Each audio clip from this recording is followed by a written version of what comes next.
Με λένε Δέσποινα, είμαι 39 ετών. Πριν 2 χρόνια εργαζόμουν σε μια εταιρεία, στο νομικό τμήμα συγκεκριμένα, για μια πολύ γνωστή μεγάλη τράπεζα. Με κάλεσαν οι διευθυντές μου και μου είπαν ότι θα έπρεπε να φύγω από την εταιρεία στο πλαίσιο περικοπών που κάνουν. Από τότε, στο διάστημα αυτό των 2 ετών, η μόνη εργασία που μπόρεσα να βρω ήταν στην Ελληνική Στατιστική Αρχή με σύμβαση 8μηνη. Από εκεί και πέρα ξανά έμεινα άνεργη. Και τα χρήματα που έπαιρνες εκεί ανταποκρίνονταν στα προσόντα σου? Στην εταιρεία... Στη στατιστική, ναι. Ήταν ένας πολύ καλός μισθός, με αναγνώριση του πτυχίου, του μεταπτυχιακού, με επιδόματα αδιαφθορίας, επειδή η στατιστική εποπτεύεται από το Υπουργείο Οικονομικών. Ήταν πάρα πολύ υψηλός μισθός. Αλλά αυτός ο μισθός ήταν και το 8μηνο αυτό ήταν η αναλαμπή της λάμπας πριν να σβήσει. Γιατί από τότε, μετά τη λήξη της σύμβασης, δεν μπόρεσα να βρω άλλη εργασία. Κάθε μέρα το πρωί που ξυπνάω, αφού κλάψω περίπου 1-2 ώρο, δηλαδή από τις 8.30 μέχρι τις 10 περίπου κλαίω, γιατί η ανεργία είναι ένα σαράκι που σε κατατρώει. Τουλάχιστον έτσι το βιώνω εγώ. Αφού κλάψω λοιπόν περίπου 1,5 με 2 ώρες, ξεκινάω την αναζήτηση εργασίας. Είτε ηλεκτρονικά, μέσω διαδικτύου, είτε με τις εφημερίδες. Όλες οι πόρτες είναι κλειστές.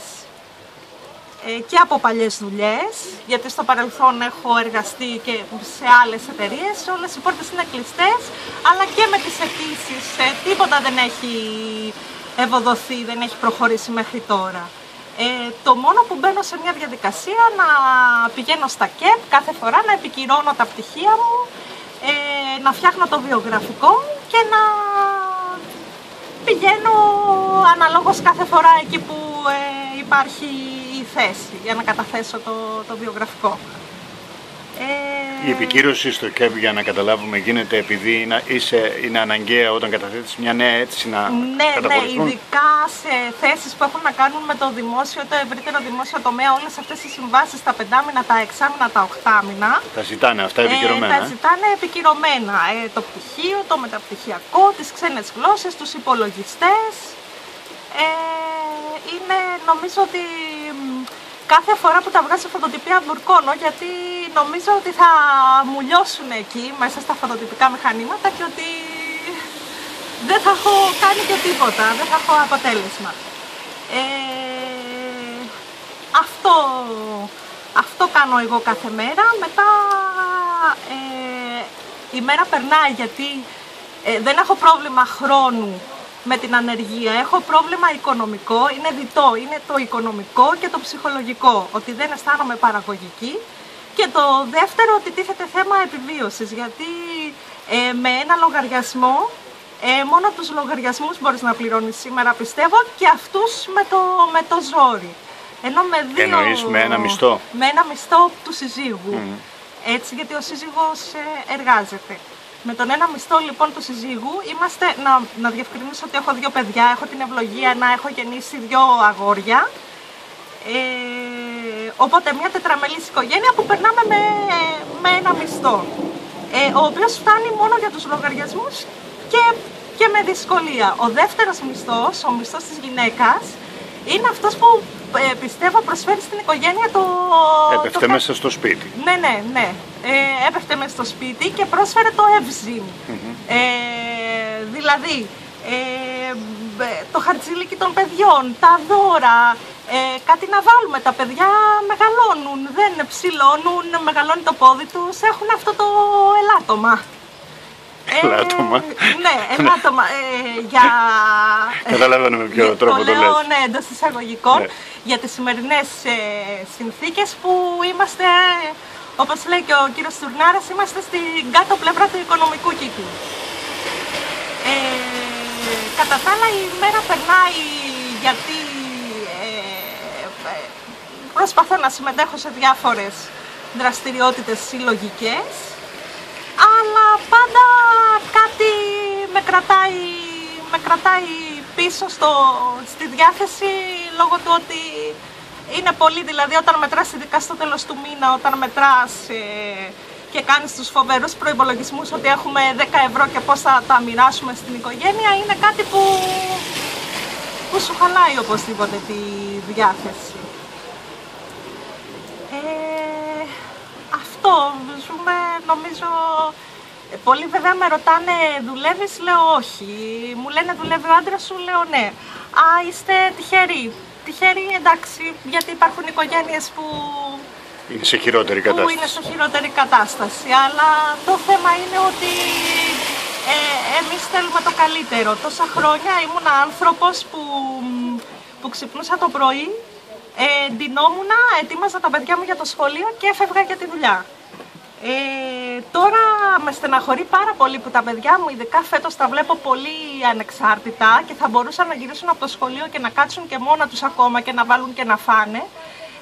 Με στεναχωρεί πάρα πολύ που όλα τα προηγούμενα χρόνια τα πήγαινα σε ολοήμερα, πλήρωνα γυναίκες για να μου τα φροντίσουν, και τώρα που τα βλέπω να εξαρτητοποιούνται. Και να έχεις τον χρόνο για εργασία, δεν μπορείς να την έχεις. Ναι, που μπορώ, γιατί η γυναίκα, ειδικά τα πρώτα χρόνια, είναι με το ένα πόδι η εργαζόμενη γυναίκα είναι με το ένα πόδι στο σπίτι και με το άλλο πόδι στη δουλειά. Και αυτό και προ-κρίσης ήταν αποθαρρυντικός παράγοντας για μια γυναίκα να βγει στη δουλειά. Τέλος πάντων, εγώ τα κατάφερα, έφτασα τα παιδιά μου σε μια ηλικία και τώρα που θα μπορούσα με μεγαλύτερη ευκολία να βγω στην εργασία, στην παραγωγή, δεν μπορώ, είναι δεμένα τα χέρια μου. Αυτό, και με στεναχωρεί αυτό, με στεναχωρεί ότι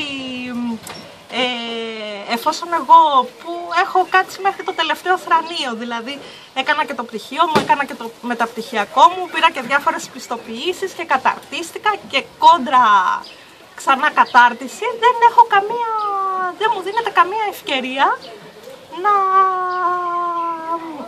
να δείξω τι μπορώ να κάνω. Και το σκέφτομαι και μελλοντικά, λέω τα πράγματα θα έχουν αλλάξει μέχρι να μεγαλώσουν τα παιδιά μου, γιατί εγώ βλέπεις πουθενά φως. Αυτό ότι ενώ ήμουν πάντα έτσι αισιόδοξη, τώρα θα πω ότι έχω χάσει την αισιοδοξία μου, γιατί δεν θα είχα πουθενά να τη βασίσω. Δεν υπάρχει κάτι που να μου δείχνει ότι θα υπάρχει αυτή η περιβόητη ανάκαμψη που μας λένε, αυτή η περιβόητη ανάπτυξη. Και αν έρθει αυτή η ανάπτυξη, πώς θα είναι? Θα γίνουν θέσεις εργασίας, τι θέσεις? Με 300 ευρώ που δεν θα σου φτάνουν ούτε τη βενζίνη να πληρώσεις, και με ένα κολατσό στον δρόμο θα είναι περισσότερα αυτά που θα χρειάζεσαι να χαλάσεις από αυτά που θα πάρεις. Δεν βλέπω κανένα φως. Επίσης, αισθάνομαι απογοήτευση, αισθάνομαι θλίψη και θυμώ βέβαια πολλές φορές, ειδικά όταν άκουγα τις προάλλες ένα βουλευτή και έκανε μια διάκριση και έλεγε υπάρχουν τα λαϊκά οικονομικά και υπάρχουν και τα κρατικά οικονομικά. Και στα κρατικά οικονομικά βλέπουμε ότι πηγαίνει μια καλύτερη πορεία. Στα λαϊκά οικονομικά δεν βλέπουμε. Και επειδή έχω κάτσει 6 χρόνια και έχω αφιερώσει στην οικονομική επιστήμη, ποτέ κανένας δάσκαλος μας δεν μας είπε ότι υπάρχουν λαϊκά οικονομικά και υπάρχουν και κρατικά οικονομικά.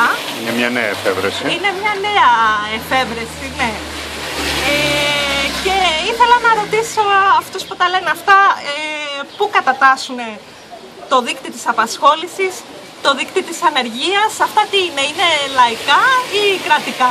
Η φτώχεια, που όλο και περισσότεροι άνθρωποι βλέπουμε ότι ζουν κάτω από το όριο της φτώχειας, το ποσοστό αυξάνεται, Αυτά τι οικονομικά είναι, λαϊκά ή κρατικά? Όπως και να τα λένε, μας δυσκολεύουν τη ζωή. Η κρίση έχει περάσει, δεν μιλάμε πλέον για κρίση, μιλάμε για φτώχεια που σεριανάει.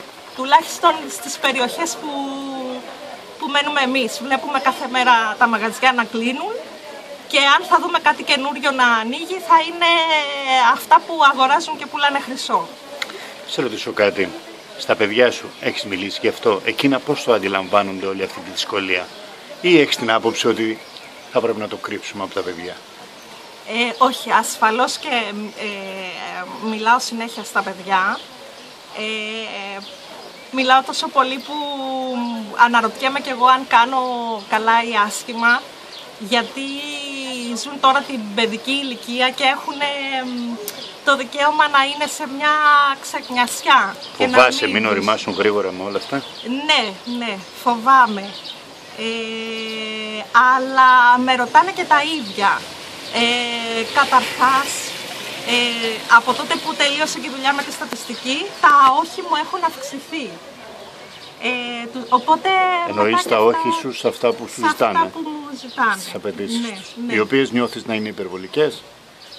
Όχι, δεν είναι υπερβολικές. Λένε πως τα παιδιά μας τα έχουμε κακομάθει. Είναι αλήθεια αυτό? Όχι, δεν είναι κακομαθημένα, γιατί είναι καλοκαίρι, έχει 40 βαθμούς, δεν θα φάνε ένα παγωτό καθημερινά. Εγώ όταν ήμουν μικρή έτρωγα παγωτό κάθε μέρα. Δεν θα πάνε για ένα μπάνιο, δεν θα δουν ένα θέατρο, δεν θα πάνε ένα σινεμά. Τι άλλο, δηλαδή πράγματα τα οποία είναι, μας τα παρουσιάζουν ότι είναι πολυτέλεια. Δεν θα αγοράσουμε ένα εξωσχολικό βιβλίο? Ναι, μεν θα τα στρέψω και στη δημοτική βιβλιοθήκη, όμως άνθρωποι είμαστε, θέλουμε να πάρουμε και κάτι το οποίο να είναι δικό μας, ας πούμε, να μην είναι δανεικό. Αντιλαμβάνομαι με όσα είπες πριν ότι προφανώς έχεις περιορίσει και τις δικές σου προσωπικές ανάγκες. Με το σύζυγό σου, πάτε πια σινεμά, ένα θέατρο?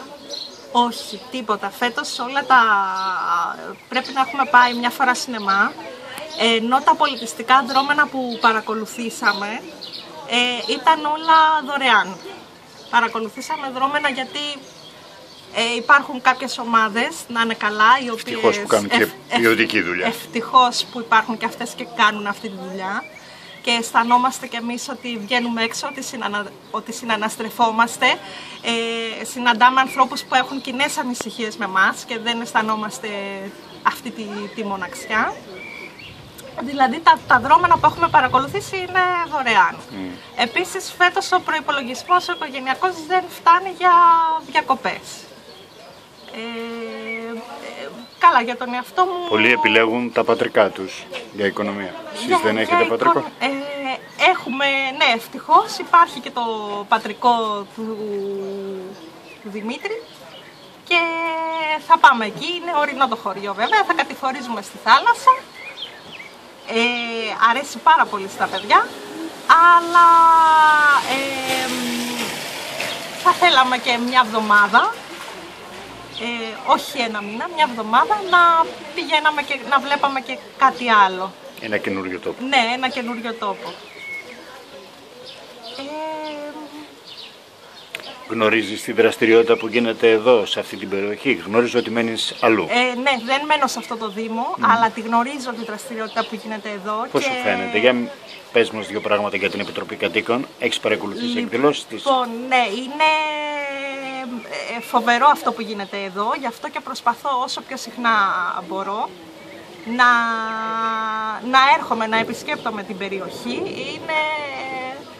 Εντάξει, με συγκινεί και πάρα πολύ ο παραλληλισμός αυτό που γίνεται αυτή τη στιγμή στην Κωνσταντινούπολη, όπου ξεκίνησε πάλι η εξέγερση εκεί από διεκδίκηση για ένα μερικά πάρκο, δέντρα, για ένα πάρκο. Για ένα πάρκο, και με συγκινεί πάρα πολύ αυτός ο παραλληλισμός. Αναρωτιέμαι βέβαια τι το θέλουν το εμπορικό κέντρο οι τοπικοί άρχοντες, αφού δεν θα έχει και κανείς χρήματα για να ψωνίσει. Γνωρίζω ότι θέλουν να φτιάξουν και εδώ. Ναι, αυτό και λέω, αναρωτιέμαι τι θα θέλουν τόσα εμπορικά κέντρα, αφού είδανε ότι όλο αυτό και όλο στο υπερκαταναλωτικό μοντέλο έχει αποτύχει. Ναι, έχει αποτύχει και δηλαδή δεν δουλεύει στην πράξη όλο αυτό η ελευθερία της αγοράς. Και με συγκινεί πάρα πολύ ό,τι γίνεται εδώ πέρα και προσπαθώ να είμαι κοντά. Μάλιστα, αυτό που γίνεται εδώ ήταν και ένα έναυσμα για μένα για να ξεκινήσουμε με μερικούς κατοίκους από εκεί που μένω, να ξεκινήσουμε κι εμείς κάτι ανάλογο. Γιατί και εγώ μένω σε μια περιοχή, μένω στο Δήμο Αχαρνών, μένω όμως σε μια συνοικία του Δήμου Αχαρνών, τον Κόκκινο Μήλο. Και εκεί έχετε προβλήματα. Που έχουμε, ναι, πάρα πολλά προβλήματα. Και είναι ένας δήμος τεράστιος σε έκταση, είναι ένας αντικατοπτρισμός εκεί της ελληνικής κοινωνίας, διότι έχει Θρακομακεδόνες που είναι οι πιο σικ, έχει τους Τσιγκάνους, έχει τους μετανάστες, έχει εμάς που είμαστε εργάτες άνεργοι, τώρα πια εργάτες παύλα άνεργοι. Λοιπόν, και μας έχουν εγκαταλείψει, τουλάχιστον έτσι αισθανόμαστε, και να το αισθανόμαστε έτσι θα είναι. Και προσπαθούμε και εμπνευσμένοι εγώ από εδώ, προσπαθούμε να κάνουμε και κάτι αντίστοιχο εκεί. Είναι στα Σπάργανα βέβαια. Προχτές κάναμε μια πρώτη συνάντηση, ορισμένοι άνθρωποι, είναι στα Σπάργανα και ελπίζουμε δηλαδή και εμείς να βρούμε ένα χώρο, να κάνουμε προβολές για τα παιδιά, για μας. Το ζήτημα είναι να γίνει η αρχή, τα άλλα θα τα βρείτε. Αυτό, ναι, αυτό. Είμαι και εγώ πολύ αισιόδοξη και πολύ, αυτό το πράγμα με γεμίζει πάρα πολύ. Δηλαδή, αν δεν υπήρχαν και αυτά, θα ήμασταν τελείως. Προσπαθούμε αυτό, να κρατηθούμε μεταξύ μας οι άνθρωποι, ο ένας με τον άλλον. Εγώ προσπαθώ να κρατηθώ από τους ανθρώπους. Αυτό που περνάμε κι εμείς είναι να μην είναι κανείς μόνος του στην κρίση. Αυτό. Και αυτό κάνω, δηλαδή με νύχια και με δόντια κρατιέμαι από τους ανθρώπους. Μόνο αυτούς έχουμε τώρα ο ένας με τον άλλον. Ένα τελευταίο μήνυμα σε εκείνους που μας έφεραν σε αυτή την κατάσταση. Αν σε άκουγαν τώρα, τι θα τους έλεγες? Ότι δεν πιστεύω τίποτα από όσα λένε, ότι μας κοροϊδεύουν, ότι είναι ντροπή να λένε ότι εμείς ήμασταν κλέφτες και ψεύτες. Μπορεί στο δικό τους κόσμο οι παρατρεχάμενοι τους να ήταν ψεύτες και κλέφτες. Εμείς ήμασταν άνθρωποι της δουλειάς που σηκωνόμασταν κάθε πρωί, πηγαίναμε στη δουλειά μας και όταν γυρίζαμε σπίτι προσπαθούσαμε να δώσουμε μια ποιότητα στη ζωή μας. Αυτό, ότι μας κοροϊδεύουν και είναι ντροπή τους. Ευχαριστώ.